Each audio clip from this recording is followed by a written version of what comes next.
Hello and welcome student. आज हम लोग ऑपरेशन ऑफ सेट्स में इंटरसेक्शन डिस्कस कर रहे हैं। तो इंटरसेक्शन का डेफिनेशन लिखा हुआ है, इंटरसेक्शन ऑफ ए इंटरसेक्शन। ये इन्वर्टेड यू जो लिखा हुआ है, ये देखो इन्वर्टेड यू जो लिखा हुआ है, ये सिंबल किसका है? ये इन्वर्टेड यू जो है वो सिंबल ऑफ इंटरसेक्शन होता है। Of two set all objects that are elements of both A and B, मतलब दो सेट में जो एलिमेंट कॉमन होगा वो दोनों का क्या कहलाएगा? इंटरसेक्शन कहलाएगा। ठीक है, इसको हम लोग सेट बिल्डर फॉर्मेट में कैसे रिप्रेजेंट कर सकते हैं? ए इंटरसेक्शन बी, ये इंटरसेक्शन का सिंबल है x such that x is a element of A and x is a element of B. ये मस्ट कंडीशन है कि वो दोनों का एलिमेंट होना चाहिए, ए का भी एलिमेंट होना चाहिए और बी का भी एलिमेंट होना चाहिए। तो वो जो कहलाएगा वो ए इंटरसेक्शन बी कहलाएगा। एज फॉर एग्जाम्पल, लेट से एक सेट ए है जिसमें एलिमेंट है 1 2 4 5, ठीक है, एंड कोई बी सेट है जिसका एलिमेंट ले लो 2 3 4 6, ठीक है। अब मुझे ए इंटरसेक्शन बी निकालना है, ए इंटरसेक्शन बी। तो देखो दोनों में कॉमन क्या है, तो दोनों में कॉमन हम लोग देखेंगे। तो यहाँ पे देखो दोनों में कॉमन क्या क्या दिख रहा है?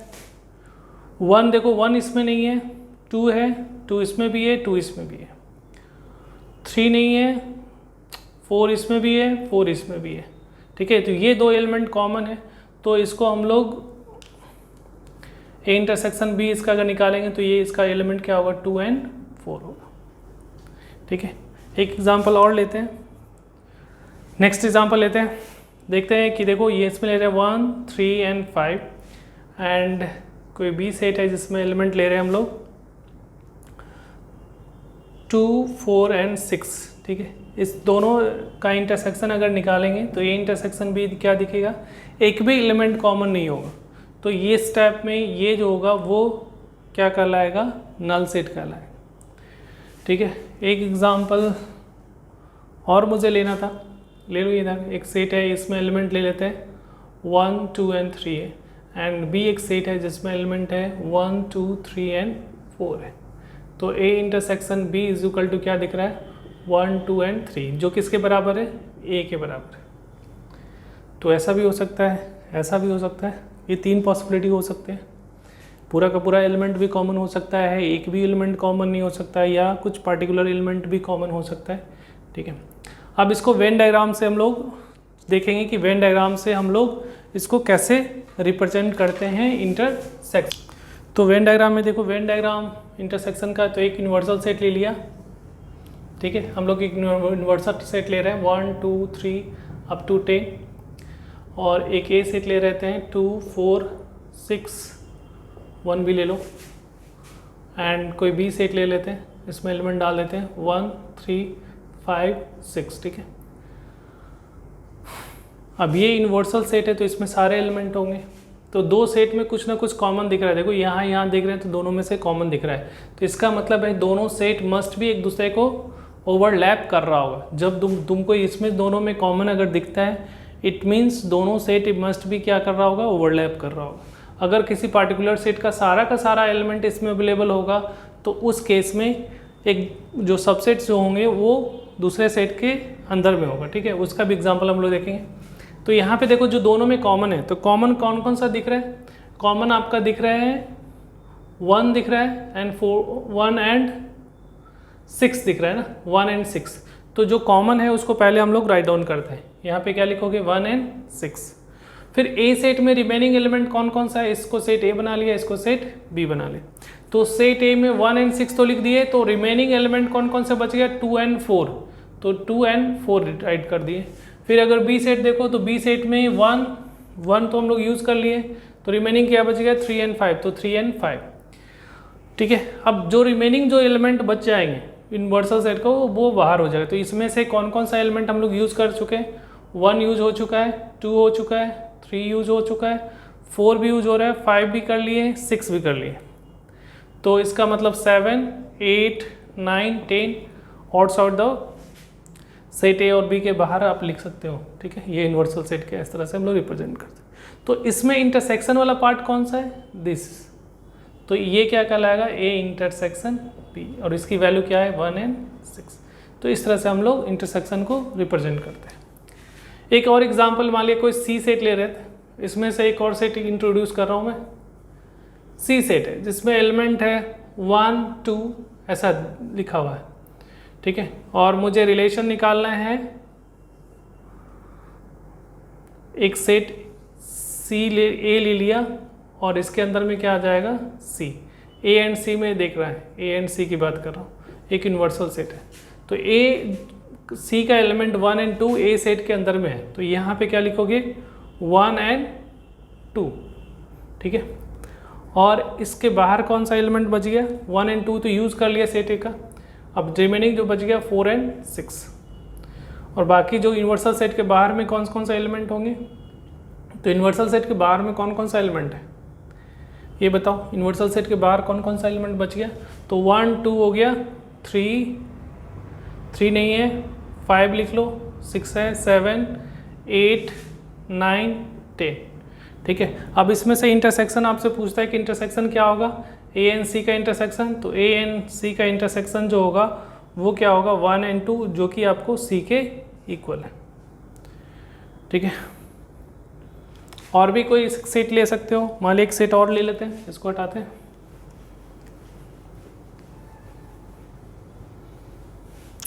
सपोज एक डी सेट ले रहे हैं, डी सेट में एलिमेंट डाल दिया 7 8 एंड 9। तो ए एंड डी में हम लोग देख रहे हैं, ए एंड डी में, तो ये अगर मान लिया कि एक यूनिवर्सल सेट है यू, तो ए में एलिमेंट कौन सा है, ए और डी में देखो कोई भी एलिमेंट कॉमन नहीं दिख रहा है। ए में एलिमेंट क्या है 1 2 4 एंड 6, इसमें क्या दिख रहा है 7 8 एंड 9। इसका मतलब दोनों में कॉमन नहीं है, तो इसका मतलब दोनों सेट जो होगा ए एंड डी में दोनों एक दूसरे के ओवरलैप नहीं करेगा। तो यहाँ ए लिख दिए, यहाँ पे डी लिख दिए। ए का एलिमेंट कौन सा है 1 2 4 एंड 6, और तुम्हारा डी का एलिमेंट क्या है 7 8 एंड 9। क्या बच गया रिमेनिंग, तो 1 3 बच गया, 5 नहीं है और 10, ठीक है।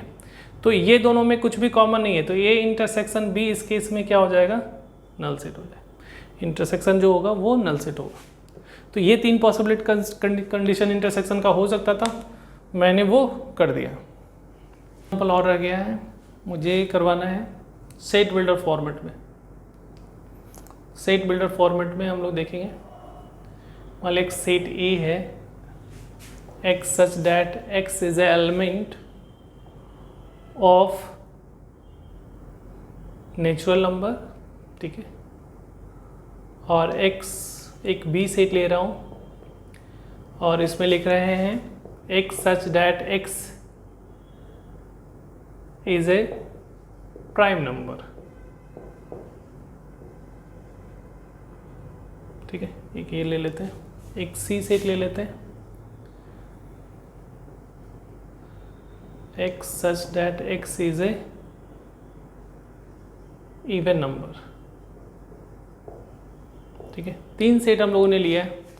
अब इंटरसेक्शन निकालने की कोशिश करें, तो a इंटरसेक्शन b अगर देखते हैं तो क्या होगा, x नेचुरल नंबर है और x जो है वो प्राइम नंबर है। तो हम लोग को पता है कि सारे प्राइम नंबर क्या होते हैं, नेचुरल नंबर होते हैं। तो अगर इंटरसेक्शन करें मतलब ये नेचुरल नंबर है और इसके अंदर में ही आपको क्या होगा प्राइम नंबर आएंगे, ठीक है।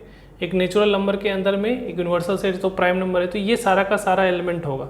तो इस केस में क्या होगा x such that x is क्या हो जाएगा प्राइम नंबर हो जाएगा, या इसी को हम लोग लिख सकते हो इक्वल टू क्या होगा b सेट हो जाएगा। अगर b इंटरसेक्शन c देखते हैं तो x such that x is a prime number और x is a even number. तो इवन नंबर और प्राइम नंबर में कॉमन क्या होता है, तो एक ही इवन नंबर है जो कि प्राइम नंबर भी है और इवन नंबर भी है। वो नंबर कौन सा है 2 है। तो ये दोनों का इंटरसेक्शन क्या हो जाएगा 2 होगा। ये ध्यान रखना, ये इंपॉर्टेंट है। और हम लोग और ए एन सी में देखते हैं, तो ए एन सी में अगर देखते हैं तो ये इवन नंबर है। इवन नंबर में पॉजिटिव भी होता है और नेगेटिव इंटीजर्स भी कंसिडर करते हैं। और ये जो है वो क्या है आपका नेचुरल नंबर है। तो इसमें कॉमन क्या करेंगे, तो इसमें सिर्फ क्या होगा, पॉजिटिव इवन नंबर आएगा। क्या नंबर आएगा, पॉजिटिव इवन नंबर आएगा। तो x such that x is a positive even number होगा। ठीक है, तो इस टाइप से भी क्वेश्चंस को आप डील कर सकते हो। अब थोड़ा प्रॉपर्टीज देखेंगे इसको हम लोग, इसका प्रॉपर्टी। तो पहला प्रॉपर्टीज लिखो।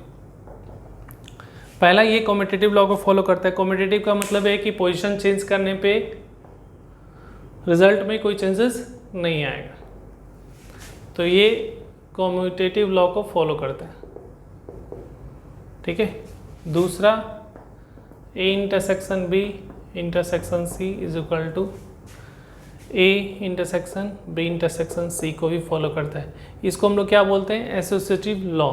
ठीक है, एसोसिएटिव लॉ मतलब अगर 3 है तो 3 में से किसी 2 को ऑपरेशंस पहले करो और तीसरे के बाद में करो तो उसके रिजल्ट में कोई चेंजेस नहीं आएगा, तो इसको हम लोग क्या बोलते हैं, एसोसिएटिव प्रॉपर्टीज। तीसरा हमारा प्रॉपर्टीज क्या है, तो तीसरा प्रॉपर्टी जो है, कोई नल सेट के साथ इंटरसेक्शन करते हैं तो वो हमेशा क्या आएगा, नल सेट आएगा। ठीक है, तो लॉज ऑफ नल सेट। चौथा, किसी यूनिवर्सल सेट के साथ इंटरसेक्शन करते हो तो इटसेल्फ आएगा, इसको बोलते हैं लॉ ऑफ यूनिवर्सल।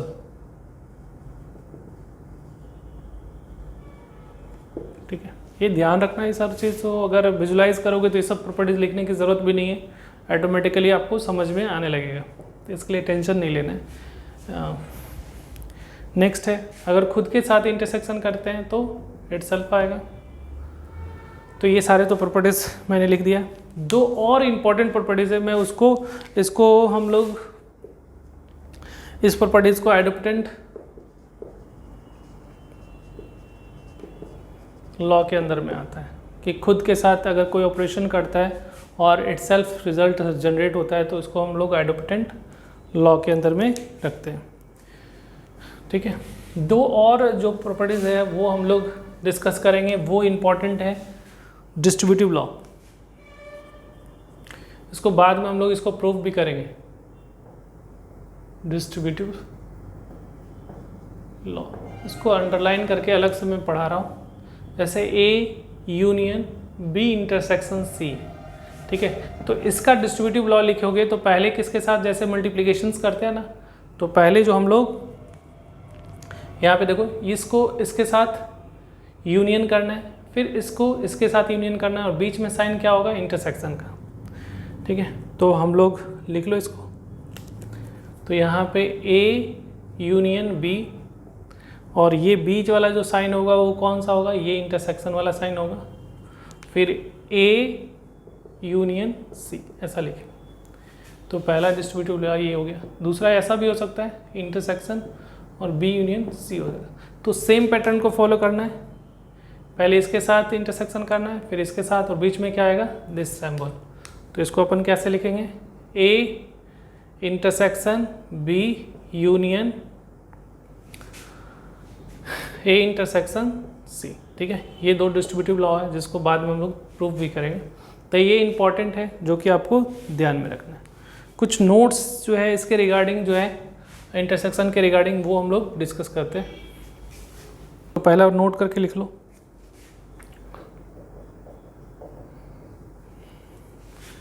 पहला point, A intersection B is a subset of A होता है, एंड